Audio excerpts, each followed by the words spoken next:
welcome to today's Carren's Couch. Now, as I promised you last week, this week we have the amazing Allan Pease joining us again, but we're going to take the show on a slightly different angle. See, now I know that a lot of you guys who are avid followers of the show, I know that you have your own business, or you're perhaps even flirting with having your own business. And there's a question that's been burning for me because we are sitting here in the most amazing studios, and we're going to actually take you on a tour later on in the show on Carren's Corner of behind the scenes of how we do Carren's Couch.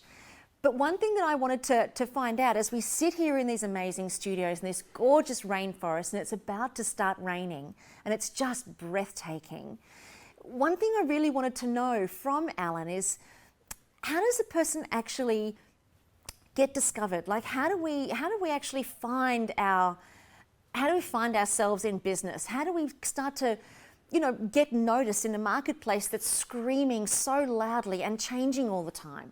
And I figured that if anybody was an expert in that field who's been able to remain relevant through many different mediums and many different languages and many different countries, it's Allan Pease. So please help me Nobody said Porky Pig was going to join us on the couch today, did they? So please help me welcome Allan Pease to Carren's Couch. Thanks for coming. Yay! I clap myself, Carren.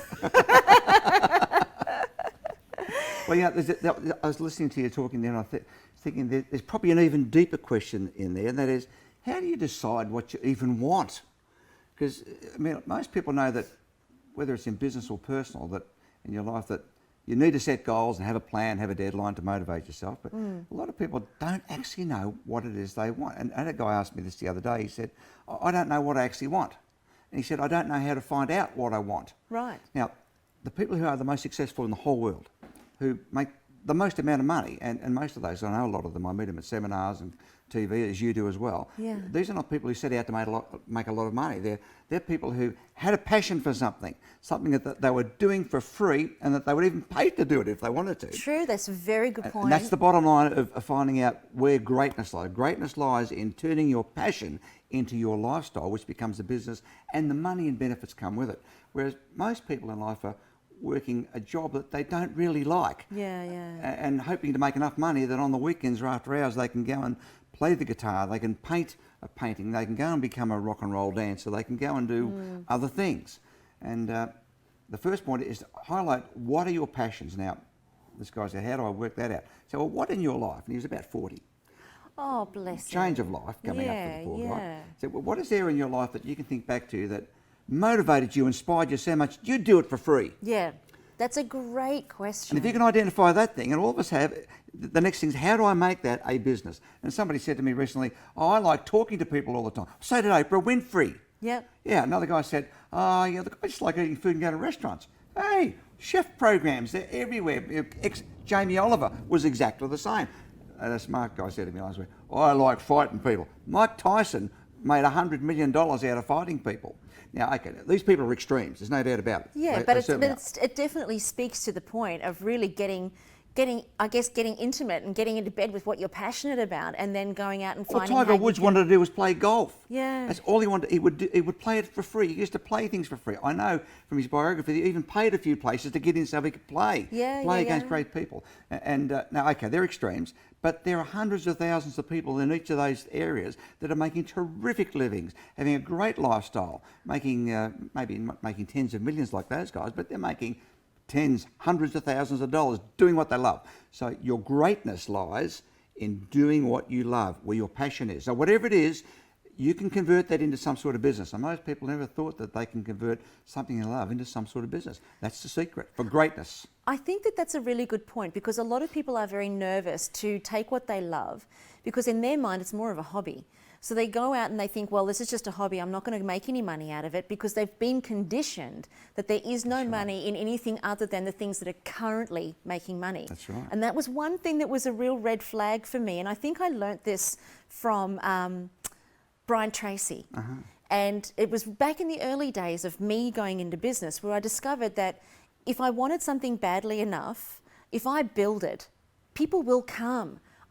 I'm the one who's actually got to be committed to it before anybody else can get committed to it. And if I make it marketable, and if I see that the market actually wants it and create a need and create a desire inside the market, it will actually work. I've just got to stick at it. Well, that's it, is to find your passion that you love, that you would have, maybe you already have done for free in the past. Yeah, and I can remember back in the 60s and the 70s doing lots of free talks where, how many free cufflinks and gift sets can you be given and free meals? Yeah. They say, well, this guy's going to this guy's going to speak tonight. We need to get him a gift. So he'd say to his PA, go and get a gift. So she'd go to a gift shop where they sell sets of glasses and pitchers of water. And so I'd have 2 of those a week, and sets of cufflinks coming out of my ears. So that is the key, is to find your passion and then work out, how do I turn this into a business? Now, you might start small and start part-time. If it becomes a job, then it wasn't really a passion. Ah, good Because distinction. if it's your passion, it's going to be a passion. Yeah. Yeah, someone said the other day, I just love having sex all the time. Oh, hey, there's a business in that. It's a massive business. And some people say, it's not a very good business. Well, it's still a business. The point is that whatever passion you've got that you love, there is a way of converting that into an income and a lifestyle, because thousands of people are doing it anyway. So how does somebody get noticed? I mean, there are lots of people going into business, and we notice that particularly here on the Sunshine Coast. It's like kind of the mecca for entrepreneurs.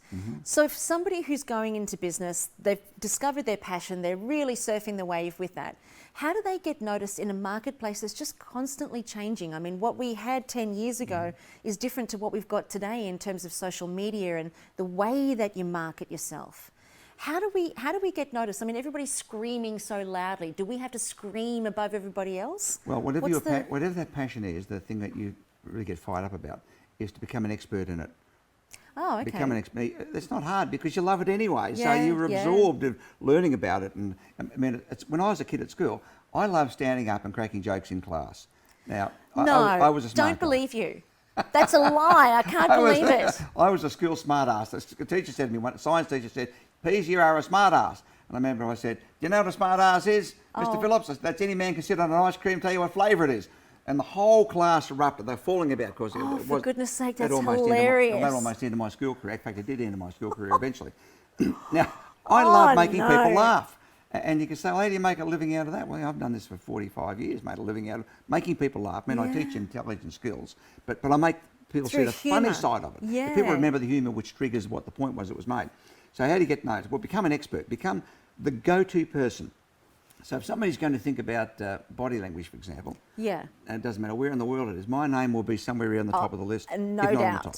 It's going to be there. And so I will get constantly feedback from people in Arabic countries and Russia and America, anywhere around the world, saying, can you give us a comment on whatever this picture is or this scene or whatever they have. So you become the go-to person. So by becoming an expert, you then present yourself as the expert on that subject. Now, to get noticed globally or nationally, anywhere, you do it through the media, television, radio, and you know this because you're in this. Yeah. They're looking for experts all the time to give an opinion. Yep. And so they have a book of experts.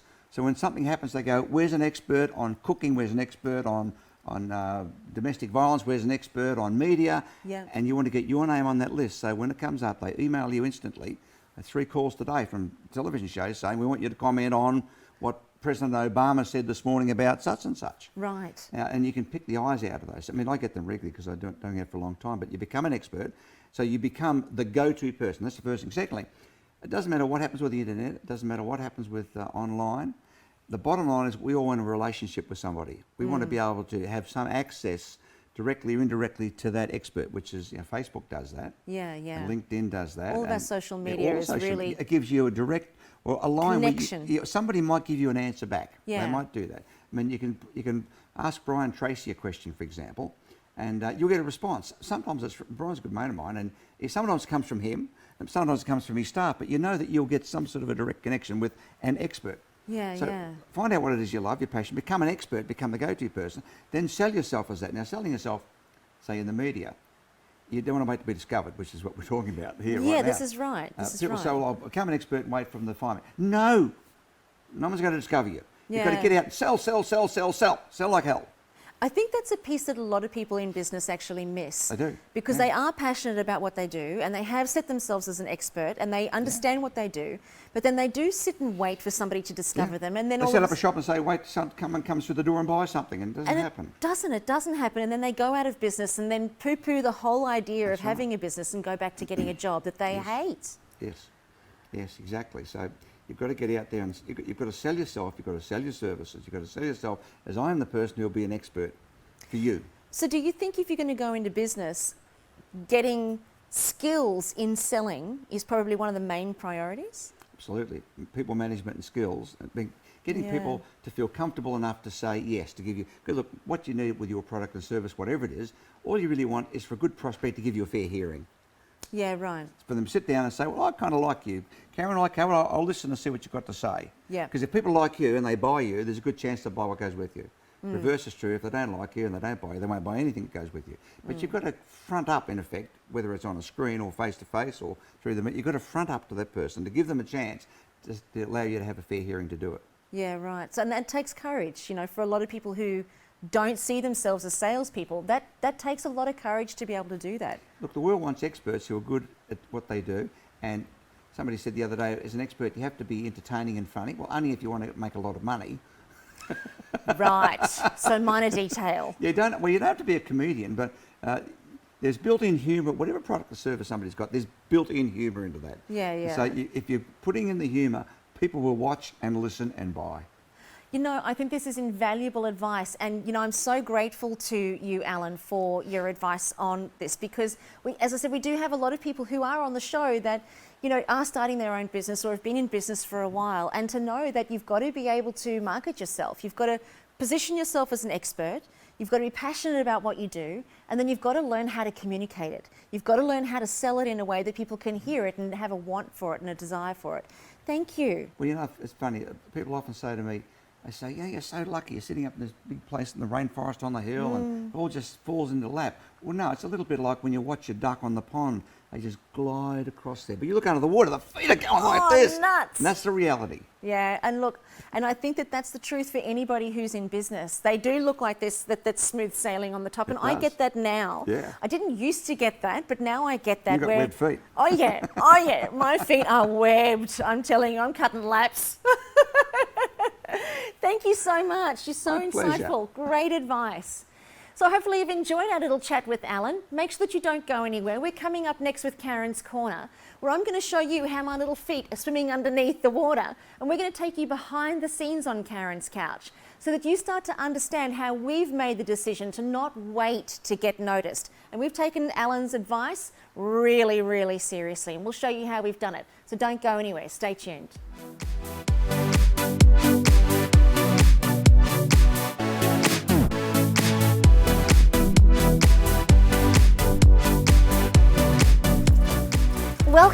Welcome to Carren's Corner.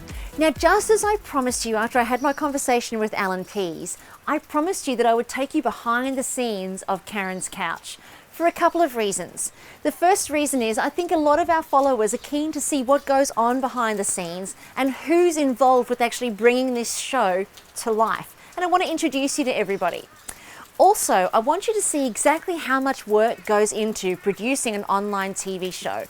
Because I tell you one thing, when I thought of creating Carren's Couch, I had no idea the amount of work and also the financial investment it was going to take. So why don't I take you in behind the scenes, and I'm going to explain everything to you for the purposes of perhaps you may want to start your own show, or you may want to do some videoing of your own. I'll show you what works, because we've made lots of mistakes and we've learnt heaps of lessons. So right now we're out in the rain. And we are on the deck of our studio, where we are in the Sunshine Coast at Allan Pease's studio. So if you have a look around, you can see out there we've got a tennis court that we can use if we decide to. But the landscape and the backdrop is absolutely stunning. It's second to none. And we looked for a long, long time to try to find something suitable. You can also see we can sit out on the deck and have our lunch, which we've not just long ago finished. So come with me, come inside, let's check it all out.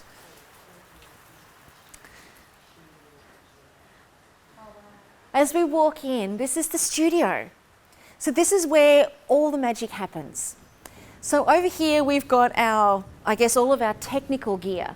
Now I'm not going to go through any of the technical gear with you because that is not my forte.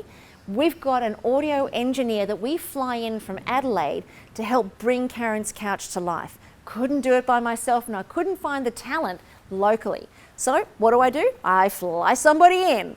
So that's Luke. Now if you have a look over here, this is Luke saying g'day. And you'll see him with his monitors, and he's set up at the moment in a very compact little space. But in the past, when we've been in different studios, Luke manages to spread himself from one end of the joint to the other. Let's talk about trouble. So come on through. Over here, we've got all of our props that we get ready for the set. So depending on who we have on the show, we will change the cushions around just to create a bit of variety for the show.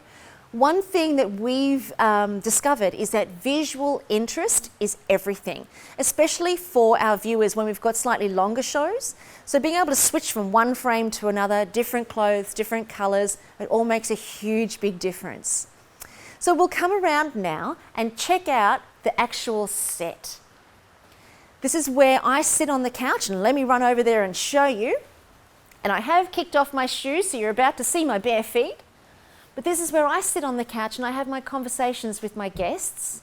Or if our guests are on Skype, because a lot of our guests, as you would know, are international, I'll tend to sit right in the middle of the couch right here.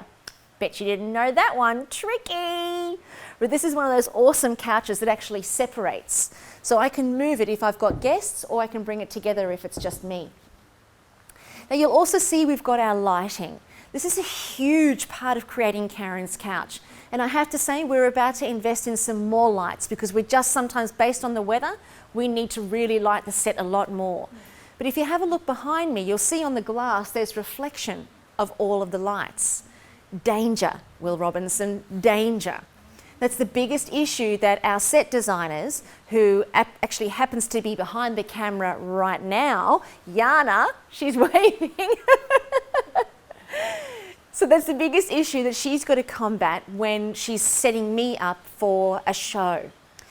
So come on over, you can come around. I'm not going to go too far through because you can see we've got cables and we've got cameras and we've got all sorts of technology everywhere, and the place does get quite dangerous. But we've got our teleprompter here, which is really fabulous. I'm not a big fan on using scripts. Now, I don't know if that's something that's important to you. If you're not experienced in creating video work, you might want to use scripts to start off with. I'm not a fan of it though, because while I'm thinking about what I need to read, I can't actually be connected to my guest. But I do have a teleprompter there, just in case I want to remind myself of some very pertinent questions. I might refer to it maybe once or twice in the interview, but I certainly don't use it as something that I need to read through. So we've got that there. We actually have 4 cameras that are all the same, and they are the Canon XA20. Now that's the top of the range before you go into the television commercial broadcast quality camera. Now we're really happy with the quality of the footage that the Canon produces, and they're really easy to use. They're not too expensive, they are quite affordable, and they're portable. So it doesn't matter where we go, whether we're on location or whether we're in a studio, the cameras fit in really, really easily with us and we can drag them around. So if we come back out of the set, back around, follow me here. He's our man of the moment. Over here we've got part of our production crew. This is Min. And also my business manager and production assistant is Annika. So right now, the girls are working on our production shoot and our production schedule. We tend to get together once every 3 months because, as I said, I actually fly Luke and his wife, which is Yana, who is on the camera right now. I fly those 2 gorgeous spunky monkeys from Adelaide to do the shoots with us. So we tend to come together and shoot 10 to 15 shows all at once. So we'll be in this studio for about 4 days. We start at 4 a.m. in the morning with hair and makeup, and then we shoot until about 5 and 6 o'clock where we don't have any light left. So we make the most of every possible moment. As you come around here, you'll see my wardrobe. Now this is just a small part of the wardrobe. We are really fortunate. Part of Carren's couch is sponsorships. And we have a lot of people who are interested in promoting their products through Carren's Couch and through the Carren's Corner segment. Because I think a lot of people want to be able to reach a really broad internet market, but they don't necessarily know how to do it themselves, and they don't want to go through the huge investment that we've gone through. What you've just looked at here is tens of thousands of dollars of investment. Now, for somebody to be able to get their own business online and advertised and promoted in the way that we do it, that's a massive investment to do it on their own. So they'll tend to come onto the Carren's Corner and use us as a vehicle to access a wider market. So one of those companies is Myer. Now Myer is the major department store here on the Sunshine Coast and also in Australia. It's the biggest department store outlet.